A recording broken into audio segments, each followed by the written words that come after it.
Craig here. Welcome to my kitchen and cooking with a drench. As you can see, I have a very small under-equipped kitchen, but from here what I'd like to do is share with you the meals that I enjoy preparing for myself and my family. Everything is done on a larger than normal scale, just purely so that I can meal prep and then freeze whatever I make, so it's easier when I come home from work just to defrost and heat food up. I don't find it makes much difference, so it works really well for me.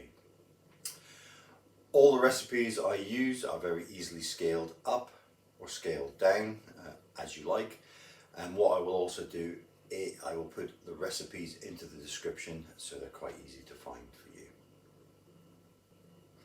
As you can see, I don't have a cooker, so the way that I cook is I use my Tower air fryer.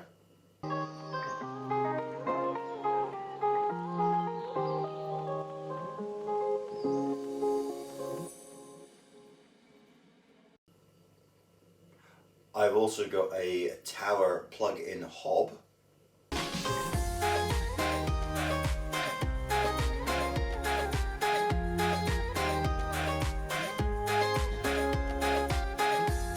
This has made timings a little bit different, particularly with the hob, as it can sometimes be quite difficult to get that up to temperature. I also have a DeLonghi combo oven and microwave, which tends just to get used for heating or defrosting items, but I do sometimes use it for baking and grilling, just depending on the size. I will leave a link for all of these products in the description below. I normally only food prep once a week, usually on a Sunday. You will see that I will sometimes use frozen veg, which I have prepped, so I will stand and I'll prep things like carrots and onions. I don't prep all my veg, and sometimes I do it from fresh. I have found that that doesn't make much of a difference to what I am cooking. I purely do it for ease, and it helps speed things up. Hopefully you'll enjoy these videos. If you do, please like, share, subscribe. Obviously, leave a comment. I would love to hear from you. So today what I'm going to do is I'm going to make a chicken Rogan Josh. It's very quick, it's very easy. You can use fresh tomatoes, but I always use tinned tomatoes, keep the cost right down. As you can see, I've already prepped all of the ingredients. I'll run through very quickly most of what we need before we go for a close-in. As usual, the recipe will be down in the description.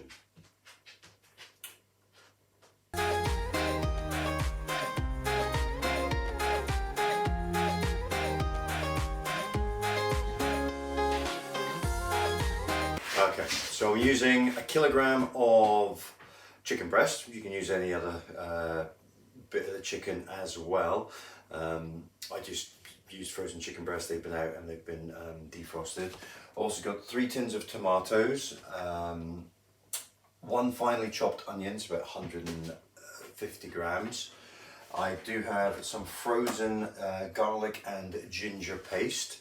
Again, that was made up fresh and just made into a paste, or blended down, made into a paste, and then frozen. 3 teaspoons of tomato puree and a whole variety of herbs and spices. But what I will do is I will go through those in more detail when we come in to get close up.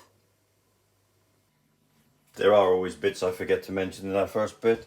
So we've got 150 mils of vegetable oil. I know it seems quite a lot, but that's once it's all cooked up and through, it doesn't actually come out as that much. Right, so let's go through the spices. We're going to start with 1 tablespoon of cumin, 1 tablespoon of coriander. I've got 2 tablespoons of tandoori curry powder, 2 tablespoons of Kashmiri chili flakes. I've got 6 crushed cardamom pods, and I have got 1 small piece of cinnamon. I will bring those into shot in a second. I've then got 1 tablespoon of Tandoori Masala powder, half a teaspoon of black pepper. Like I said, 3 tablespoons of tomato puree. This is the paste that I've made, so a garlic paste and a ginger paste. We'll mix those together and get those in as well. All right, the onions are really finely chopped. They don't have to be that chopped because we're going to mash up everything anyway once we get in there. Right, let me just clear all of this down, and what I will do is I'll get the hob out and then we can get started. Okay, so that's all on now, starting to heat up. We need to try and make this nice and hot. So it's been on for a couple of minutes. As I say, this normally takes a little bit longer than it should do. But that's just purely because of what I'm using. Okay, so once that gets up to a nice temperature, we'll get the oil in there, get that heated through before we add to it the cardamom and the cinnamon. Okay, so that's nice and hot now. So let's get this oil in there. Well, we need just a nice little coating over the bottom of the pan. As I said, it does seem like quite a bit of oil. It's really not when we come to the end of the cook. If there is too much, you can always scoop it out. It's not a major issue. Now we just need to let that heat up a little bit, get some heat through there, and then we can start actually with the cooking. Right, that has actually heated up quite quickly. You can see the oil is nice and running. So let's get the cinnamon and the cardamom in there just to start off with. Get that swirled around. Okay, when it just starts to get a few bubbles around these seeds, as I say, all I've done is I've crushed them with the back of a knife. So that oil's quite hot anyway. And that might take a minute or two just to get up hotter. See around a few of them, but that is looking good. So let's just leave that till it starts sizzling. Okay, that only took a minute and they're now starting to sizzle away in there, so that's perfect. What we now need to do is let's get these onions in here. You can hear how nice and hot that is. These are really finely chopped. You don't need to chop them quite as finely as I have. But let's get that in there.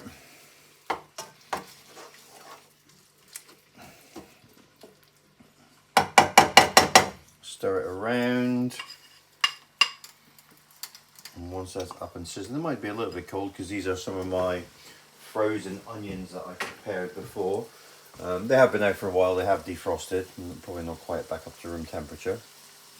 So we're going to let that fry away, get these onions softened off properly. And we're going to do that for about 5 minutes. Okay, they'll start to turn a little bit brown. But let's get the timer started on that and let's do that for 5 minutes.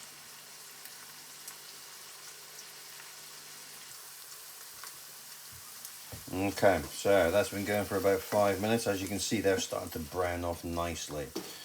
Okay, now what we need to do, we need to get into this, the garlic paste. So there's my garlic paste, and we need to get in, that was the ginger paste, and we also need to get in the garlic paste. Like I said, this was made fresh, and then I just froze it down. So it's finely chopped and then it's into the hand blender and just blend it down nicely. Okay, so let's get that all in there. Make make sure we heat that through nicely as well. Get up. Okay, what we're going to do, just let that cook for a minute or two, and then to add the tomatoes.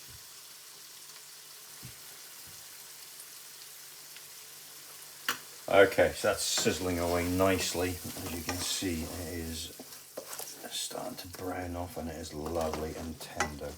Right, so what we need to do, let's get these tomatoes in there. Like I said, I'm going to use tin tomatoes. I'm going to use 3 tins of tin tomatoes. You can use vine tomatoes. It adds a lot of flavour to the dish by doing that. So let's get these all in there. But if you're going to use vine tomatoes, you're going to have to use about 1 kilo of those. So remember, Rogan Josh is a tomato based curry, so let's get those all stirred in nicely like that. Okay, we want this to heat up again. Yeah, so the vine tomatoes, all you need to do is chop them in half and then add them, because once this is cooked for another 10 minutes, you would then crush those down so that they are ready to use. Right, so let's give that a good stir through.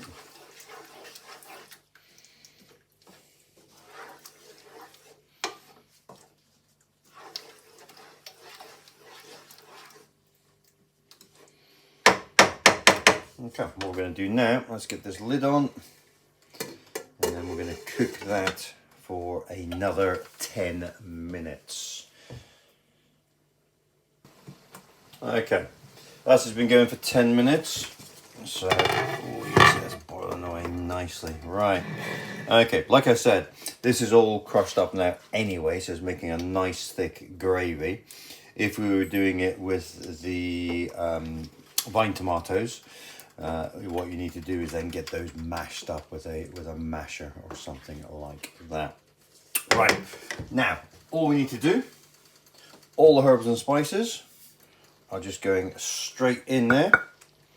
Okay, so let's get those all in and mixed around, and then hopefully, as you can see, as they go in, they are starting to turn a more orangey, Rogan Josh colour. Okay, so let's get all of those in.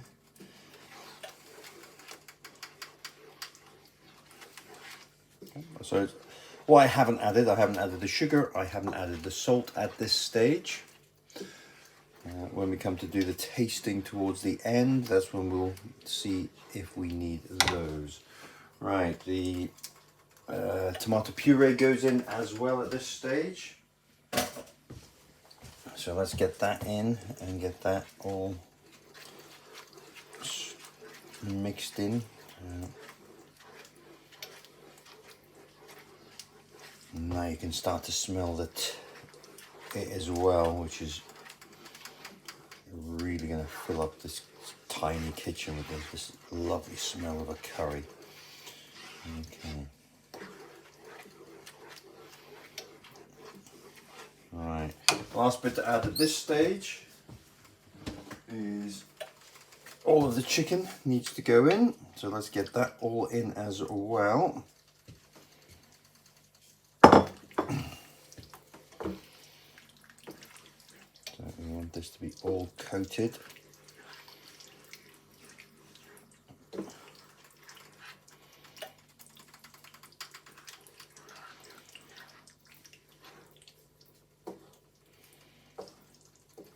Separated all out, get it all coated. I've cut this chicken quite small purely because it's going to cook better like this. You can make it whatever size you like. Obviously you need to make sure that it is cooked properly. But that is looking fantastic. Okay, we lift it up, you can see, all nicely coated. So now,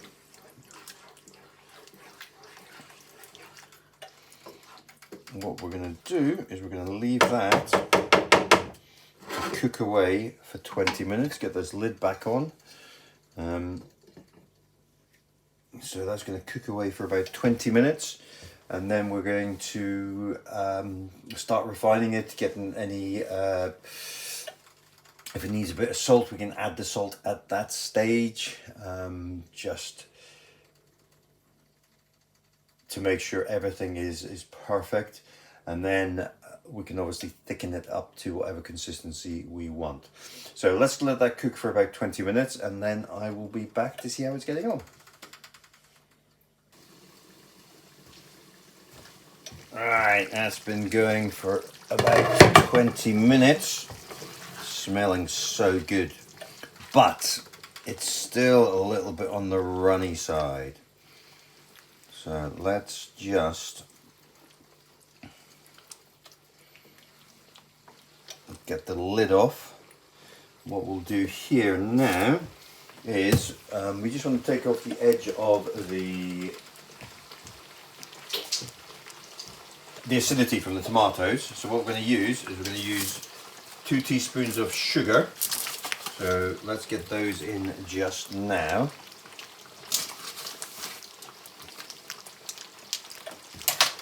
So make sure we get that all in and going.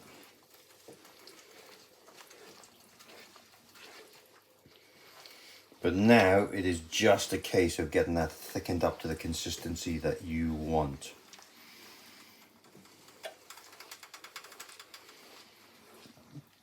This is quite a little bit off, but hey ho, that's the way it is sometimes.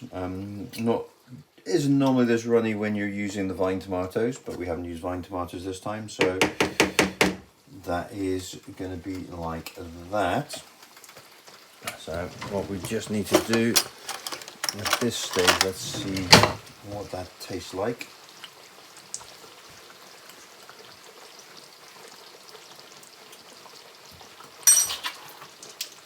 Oh, that's got a nice kick to it.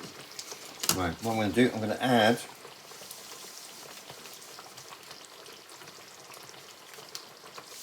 one teaspoon of salt.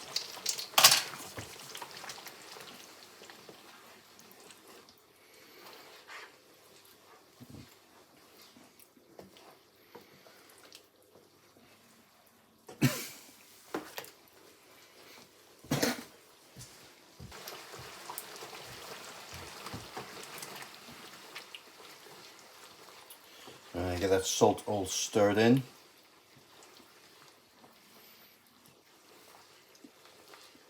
Now at this stage is just a case of getting this thickened up. We want a nice thick gravy with it. So we just need that excess water to boil off. So let's take the lid off. That's not going to take a huge amount of time, but what I'll do is I'll let that, obviously I'm going to keep an eye on it, but we'll come back and have a little look in 5 minutes on how that's getting on. Okay, that has thickened up much better now. It's a lovely rich sauce.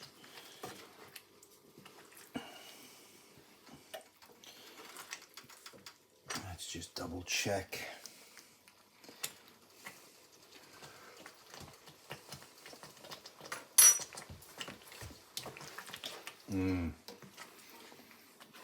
That's so good.